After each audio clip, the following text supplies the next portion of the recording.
마음으로 한번 인사합시다. 반갑습니다. 환영합니다. 사랑합니다. 네. 5월이 되면 생각나는 노래 가사가 있습니다. 높고 높은 하늘이라 말들 하지만 나는 높은 게 또 하나 있지. 낳으시고 기르시는 어머님 은혜, 푸른 하늘 그보다도 높은 것 같아. 높고 높은 하늘이라 말들 하지만 나는 높은 게 또 하나 있지. 낳으시고 기르시는 어머님 은혜, 푸른 하늘 그보다도 높은 것 같아. 오늘 어버이 주일입니다. 어버이날은 미국에서 어머니에게 카네이션을 달아주었던 데서 시작되었다고 합니다. 우리나라는 1973년 5월 8일을 어버이날로 제정하여 지킵니다. 그래서 해마다 교회는 5월 둘째 주일을 어버이 주일로 예배드립니다. 오늘 우리 시대에 우리의 가정에 부모님을 주신 하나님께 감사합니다. 부모님이 아니 계셨더라면 저와 여러분들은 이 땅에 존재할 수 없었습니다. 하나님은 부모님을 통하여 우리를 어머니 뱃속에서 창조하셨습니다. 그래서 우리의 존재를 생각할 때 첫째는 하나님을 기억해야 되고 둘째는 부모님을 생각해야 됩니다. 이것은 성경적인 원리고 우리의 존재를 알아가는 접근 방식입니다. 오늘 부모님을 주신 하나님 앞에 감사드리며 부모님을 더욱 깊이 생각하는 예배가 되었으면 좋겠습니다. 하나님은 가정을 창조의 완성으로 세우셨습니다. 창세기 1장 27절로 28절에 말씀합니다. 우리 같이 한번 읽어볼까요? 창세기 1장 27절로 28절입니다. 우리 다 같이 한번 찾으셔서 같이 한번 읽어봅니다. 시작. 하나님이 자기 형상 곧 하나님의 형상대로 사람을 창조하시되 남자와 여자를 창조하시고 하나님이 그들에게 복을 주시며 하나님이 그들에게 이르시되 생육하고 번성하여 땅에 충만하라. 땅을 정복하라. 바다의 물고기와 하늘의 새와 땅에 움직이는 모든 생물을 다스리라 하시니라. 아멘. 하나님은 가정을 창조의 완성으로 세우셨는데 남자와 여자를 창조하시고 가정을 만드시고 그리고 후손을 통하여 번성하고 땅에 충만하게 다스리도록 명령하셨습니다. 이렇게 보면 가정은 생육과 번성과 하나님의 형상을 세상에 드러내는 통로가 된다는 것을 알게 됩니다. 그래서 개혁신학자 헤르만 바빙크는 가정은 하나님의 창조 질서 안에 인간의 존재 근본 구조를 보여준다, 이런 말까지 했습니다. 인간의 존재에 대해서 생각할 때 가정을 벗어날 수 없다는 사실입니다. 그래서 가정은 하나님께서 인류에게 주신 첫 번째 선물이요 하나님 나라의 기초 단위가 되는 것입니다. 하나님은 가정을 창조의 완성으로 세우셨습니다. 뿐만 아니라 하나님은 가정을 사랑과 신앙이 자라는 최초의 공동체로 만드셨습니다. 가정은 단순한 생활의 터전이 아닙니다. 부모와 자녀 간의 사랑과 신앙이 자라나는 중요한 장소 역할을 합니다. 그래서 그리스도인은 가정을 통해 기쁨과 위로를 얻습니다. 서로를 희생하고 하나님께서 주신 복이 무엇인지 가정을 통하여 확인하게 됩니다. 자녀는 기도하는 부모를 통하여 신앙이 무엇인지를 배웁니다. 찬송하고 성경 읽는 시간에 믿음이 자라가게 됩니다. 서로 격려하고 이해함으로 가정이 얼마나 따뜻한가를 느끼게 되는 것입니다. 가정은 가장 편한 곳입니다. 그렇지 않나요? 가장 편한 곳은 가정입니다.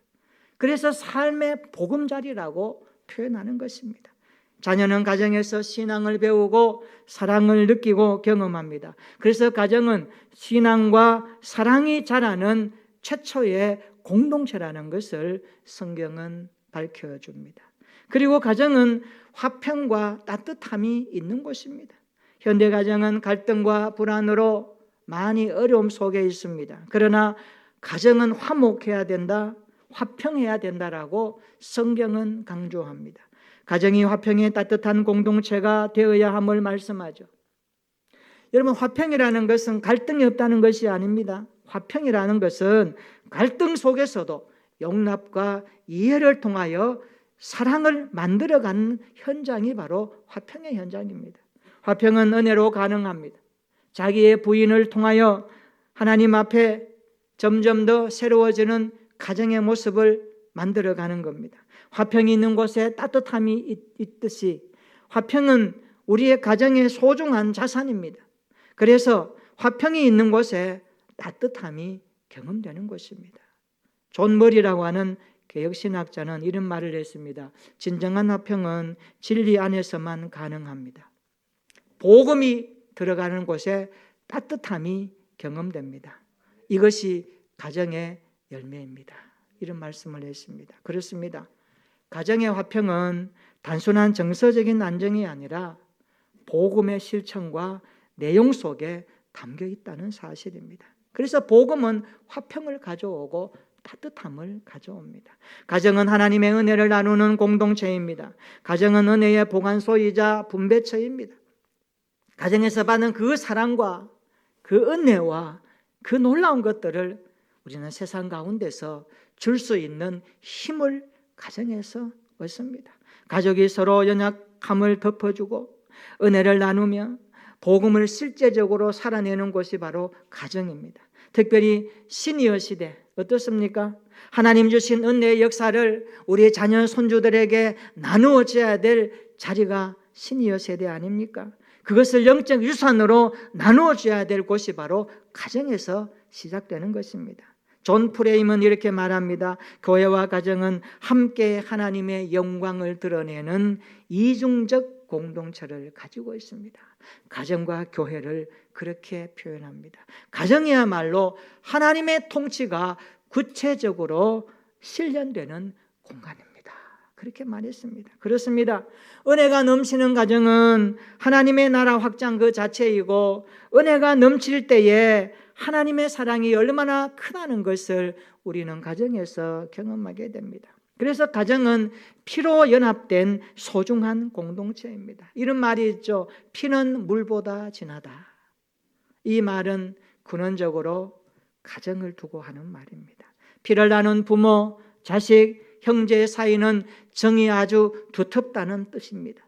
가족은 혈연으로 이루어진 공동체입니다. 부모가 열심히 일하고 돈 벌고 삶의 이유가 어디에서 찾습니까? 우리 자녀들이 좀 잘 되기를 원하고 우리 자녀들의 교육에 뒷바라지하는 이 모든 것이 힘들어도 버틸 수 있는 것은 가정의 사랑 때문에 그렇습니다. 가정의 가족관계는 피로 맺어진 공동체입니다. 부모는 자신이 몸이 망가져도 자녀만 잘 되면 불에도 뛰어들고 물에도 뛰어드는 이유가 무엇입니까? 바로 사랑 때문입니다. 가족 때문입니다. 가족이 그만큼 소중하기 때문입니다. 가정은 피로 연합된 소중한 공동체입니다. 5월 가정의 달을 맞이하여 가족 간의 사랑과 존경이 되어 있는가? 가족 간의 화평이 있고 따뜻함이 있는가? 우리 가정 안에 복음적 열매가 있는가를 다시 한번 돌아보면서 오늘 하나님 앞에 예배드렸으면 좋겠습니다. 오늘날 우리의 가정은 본래의 목적과 기능을 사실 많이 상실해 가는 것 같습니다. 오늘 사회에 보면 나라에 보면 가정이 많이 붕괴되고 있습니다. 부모와 자녀 간의 갈등이 증가되고 심지어 가정폭력이 나타나기도 하고 다양한 문제들 때문에 가족 간의 사이가 멀어지는 경향이 많아지고 있는 것 같습니다. 최근 통계를 보니까 한국의 이혼율이 OECD 평균을 상회하고 있다고 합니다. 10상이 결혼하면 3상이 이혼하는 시대가 되었다고 합니다. 매우 심각합니다. 엄청난 가족 붕괴의 전조 형상을 우리에게 데이터로 보여주고 있습니다. 그렇다 보니까 가정 내 우울증과 소외와 자녀는 방임되고 문제가 증가되면서 사회적인 여러 가지 어려움들을 여기서 초래하는 단초를 제공하게 된다라고 오늘 사회학자들은 그렇게 염려하고 있습니다. 성경을 봐도 이런 부분에 대해서는 엄하게 우리에게 가르쳐주고 있습니다. 그래서 사탄은 우리의 가정을 무너뜨리기 위해서 갈등을 조장하고 미움이라는 마음을 통하여서 절망 속에 희망을 잃게 하는 그런 현상들을 만들어가고자 합니다. 그래서 우리는 날마다 하나님 앞에서 이런 부분들을 잘 정리하고 체크해야 됩니다. 예배보다는 세상의 즐거움에 취하게 하고 가족 간의 신뢰를 깨뜨리고 가정의 불신과 갈등의 장소를 만들어 버리려고 합니다. 이러한 현실 속에서 올 가정의 달을 맞이해서 우리의 가정들이 다시 회복되고 다시 일어나고 다시 하나님 앞에 건강한 가정으로 돌아왔으면 좋겠습니다. 가정을 위한 성경적인 교훈의 말씀을 깊이 마음에 새기고 오늘 예배를 통해서 이 삶에 우리의 삶에 바라보는 통찰력이 다시 한번 새로워졌으면 좋겠습니다. 그래서 오늘 설교 제목을 이렇게 정해보았습니다. 한번 따라해 볼까요? 가정을 지탱하는 새 기둥. 우리의 가정을 지탱하는 새 기둥이 좀 든든해야 되겠다, 좀 견고해야 되겠다, 힘이 있어야 되겠다라는 사실을 고민하면서 하나님의 말씀을 듣고자 합니다. 여기 지탱하다는 말은 가정을 떠받치고 있는 든든함을 말할 때 지탱하는 겁니다. 오늘 어버이 주일로 지키면서 우리의 가정을 떠받치고 지탱하는 새 기둥이 정말 든든했으면 좋겠습니다. 그러면 가정을 지탱하는 새 기둥은 어떠해야 될까요? 첫째로 여호와를 경외하는 신앙의 기둥이 든든해야 합니다. 따라서 합시다. 여호와를 경외하는 신앙의 기둥이 든든합시다. 신앙의 기둥이 든든해야 됩니다. 여호와를 경외하는 가정이 되라는 말씀입니다. 그 어떤 인생이라도 신앙의 기둥이 든든해야 됩니다. 신앙의 기둥이 부실하면 무너지는 것이 인생입니다. 여호와를 경외하는 신앙이 든든할수록 삶이 든든하다고 성경은 분명히 언급합니다. 성경은 여호와를 경외하는 것이 지혜의 근본이라고 말씀합니다. 이 말씀은 무엇입니까? 너 인생들이여 지혜로운 인생이 되고 싶은가? 너 인생이 지혜롭게 살고 싶은가? 그에 대한 대답입니다. 그렇다면 너 인생의 첫 출발에 여호와를 모셔라. 너 인생의 첫 자리에 여호와를 계시게 하라. 여호와를 경외하라는 단호한 성경적 명령입니다. 여호와를 경외할 수 있는 신앙의 가정이 되시기를 축원합니다. 여호와를 경외한다는 것이 어떻게 나타나야 될까요? 성경을 찾아보면 가장 우선적으로 나타나야 될 부분이 예배입니다. 여호와를 경외하는 기둥이 예배로 나타내라는 뜻입니다. 예배는 여호와를 경외하는 신앙 고백입니다. 따라서 합시다. 예배는 여호와를 경외하는 신앙 고백입니다. 신앙 고백이에요. 여호와를 경외하는 신앙 고백이 예배입니다. 코로나19 때문에 많은 성도들의 가정이 예배를 멀리하고 있어요. 주일 성수가 약화되어져 버렸어요. 웬일일까요? 참 안타깝습니다. 여러분 가정과 가족과 목장과 전도회 회원들 돌아보면서 오늘 주일 자리에 앉아야 될 믿음의 성도들이 우리의 자녀들이 앉아있지 못함에 대한 안타까움을 가지고 하나님 앞에 정말 통곡하는 심정으로 이 말씀을 받았으면 좋겠습니다. 여호와여, 우리의 가정이 하나님을 경외하는 신앙의 가정이 되기를 원하는데 이 신앙의 기둥이 여호와를 경외하는 기둥이 예배로 나타나는 가정이 되고 싶습니다. 주여, 예배의 자리에 나와 하나님을 섬길 수 있는 고백의 믿음을 달라고 하나님 앞에 나갔으면 좋겠습니다. 사랑하는 성도 여러분, 우리는 주일 예배를 드리면서 여호와를 경외합니다. 여호와 경외가 주일 예배로 나타나야 된다는 뜻입니다.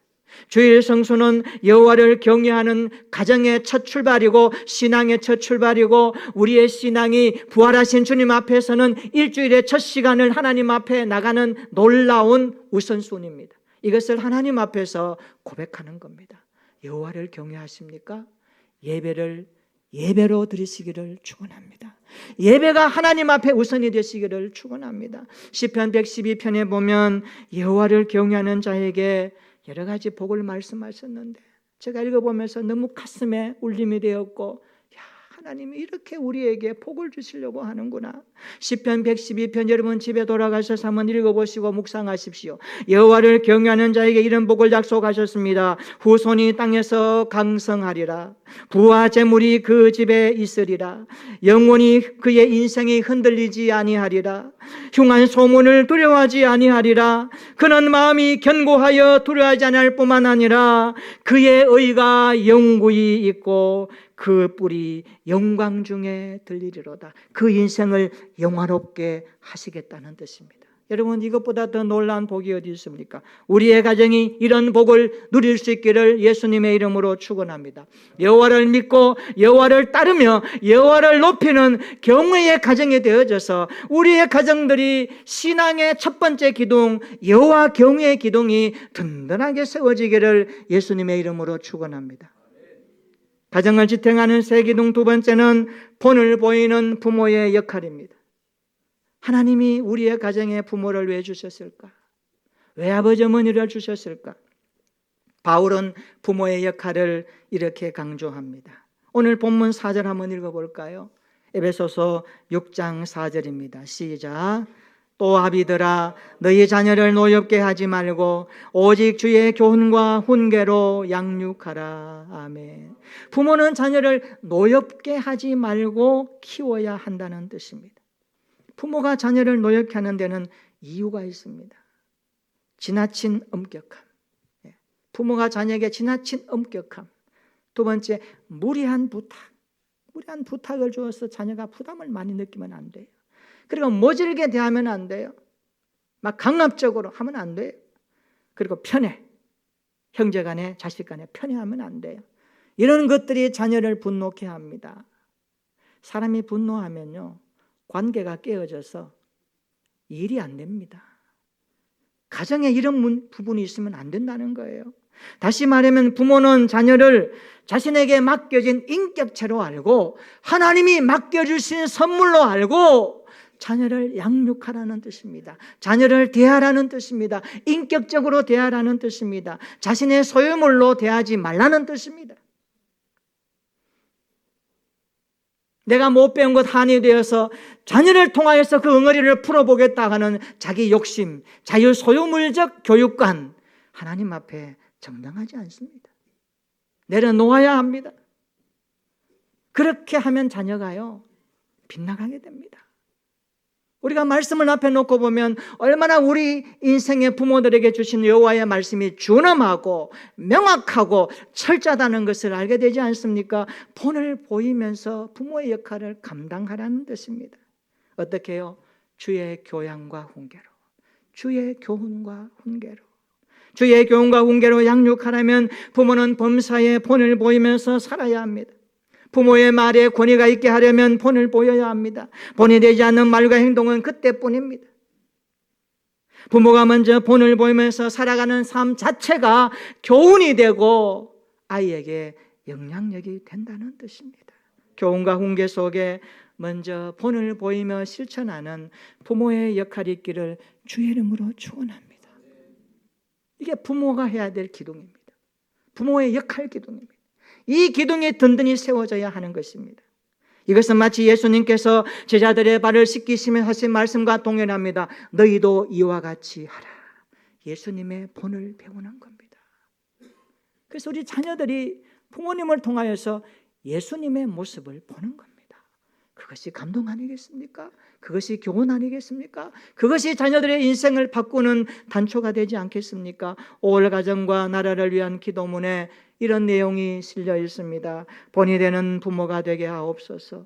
예배 본이 되게 하옵소서. 존중과 이해를 담아내는 대화가 되게 하옵소서. 생각과 언어와 태도와 행동에서 묻어나오는 모습이 자녀들에게 감동을 주게 하옵소서. 자녀들을 사랑으로 품고 기도로 안으며 말씀을 붙들고 주의 교양과 훈계로 양육하게 하옵소서. 여러분, 이 기도문 그냥 은근슬쩍 지나가는 하루의 일과에 그냥 단순한 기도문으로만 읽지 마시고 이 기도가 살아서 부모의 가슴에 울림이 되고 내 영혼에 이 말씀이 어떻게 적용되는가를 돌아보면서 기도했으면 좋겠습니다. 나는 부모 역할을 잘하고 있는가? 자녀 앞에 나의 모습은 어떤가? 하나님 우리의 가정에 여호와를 경외하는 신앙의 기둥을 세워주셨는데 두 번째, 부모의 역할 기둥을 나는 잘 세워져 가고 있는가? 하나님 앞에 철저하게 돌아봐야 되지 않겠습니까?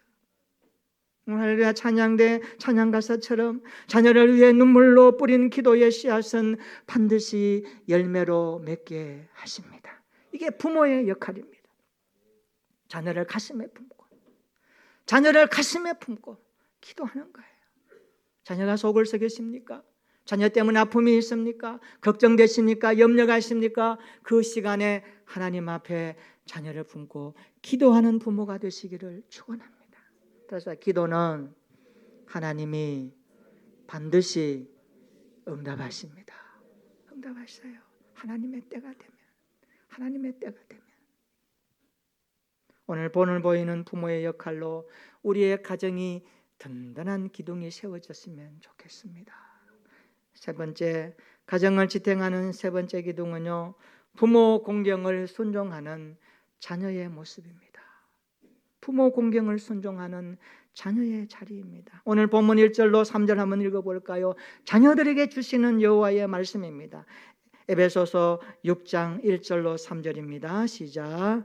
자녀들아, 주 안에서 너희 부모에게 순종하라. 이것이 옳으니라. 내 아버지와 어머니를 공경하라. 이것은 약속 있는 첫 계명이니 이로써 내가 잘되고 땅에서 장수하리라. 아멘. 자녀들은 주 안에서 부모에게 순종해야 합니다.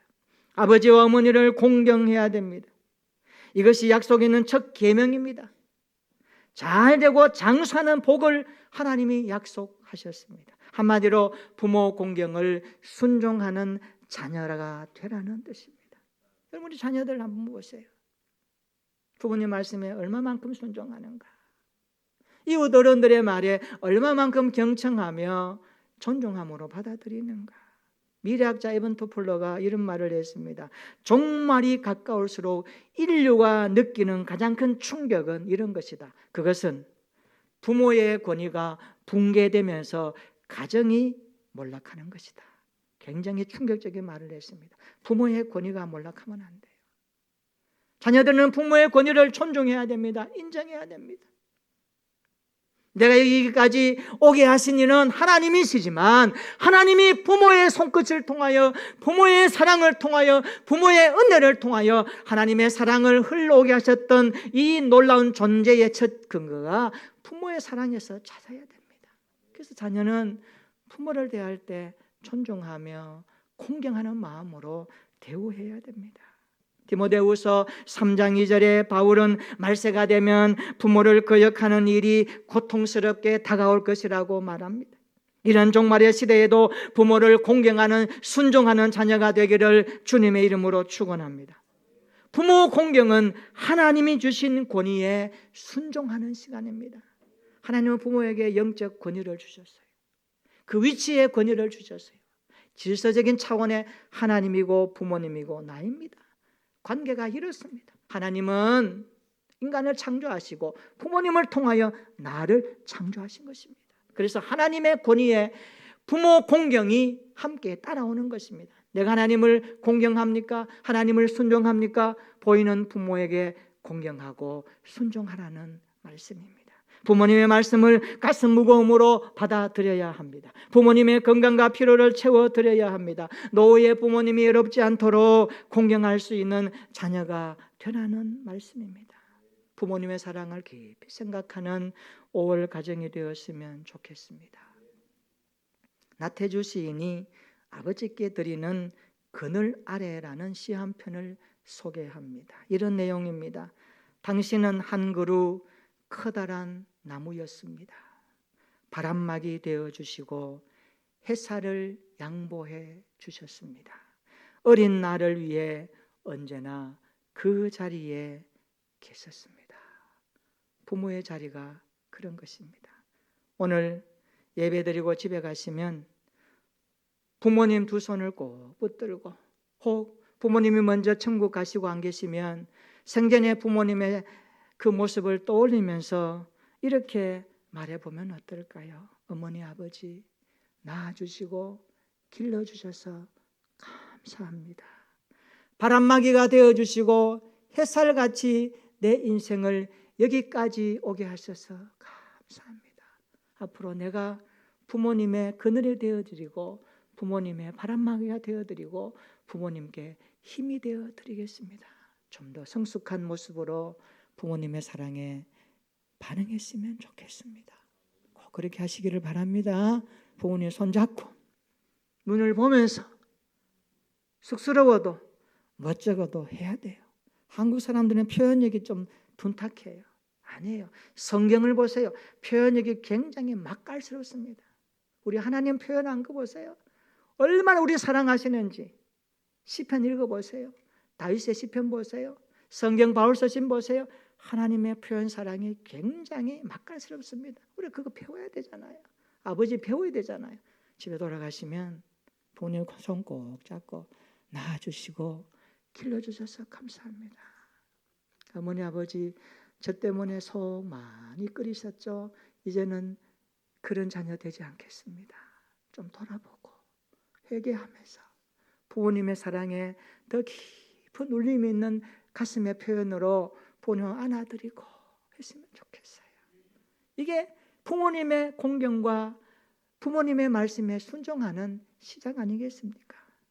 우리의 가정을 떠받치고 지탱하는 새 기둥을 살펴봅시다. 우리의 가정은 여호와를 경외하는 신앙의 기둥이 든든한가? 부모의 역할을 감당하는 역할의 기둥이 든든한가? 자녀로서 부모님을 잘 공경하고 순종하는 모습이 있는가? 오늘 다시 한번 주의 말씀 앞에 돌아보며 우리의 가정을 세워가는 은혜가 있기를 주의 이름으로 축원합니다. 따라서 해봅시다. 여호와를 경외하는 가정이 되겠습니다. 본을 보이는 부모가 되겠습니다. 부모 공경을 실천하겠습니다. 이런 가정으로 든든하게 세워져서 주님 앞에 서는 그날까지 우리의 가정이 화평과 평안함과 따뜻함과 하나님이 통치하시는 귀한 천국의 모습을 만들어가는 행복한 5월 가정 우리의 모습이 되시기를 예수님의 이름으로 축원합니다. 아멘. 기도하겠습니다. 하나님은 가정을 창조의 완성으로 세우셨습니다. 사랑과 따뜻함이 있기를 원하십니다. 은혜가 흐르는 가정 되기를 원합니다. 우리의 가정이 든든한 새 기둥으로 지탱되기를 원합니다. 이렇게 기도합시다. 하나님, 여호와를 경외하는 신앙의 기둥이 든든